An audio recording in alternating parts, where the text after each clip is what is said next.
Okay, hi guys! For today's video, ako ay nandito sa public playground ng mga kids area to, so nakikisali lang ako.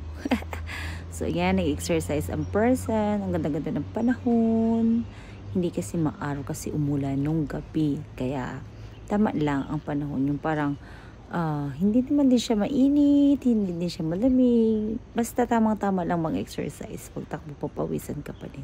So, yan yung exercise ko. Nakakatuwa itong exercise na to. Kasi ito talaga yung parang kahit saang sa China, may ganitong exercise sa public place nila. Tapos, yan.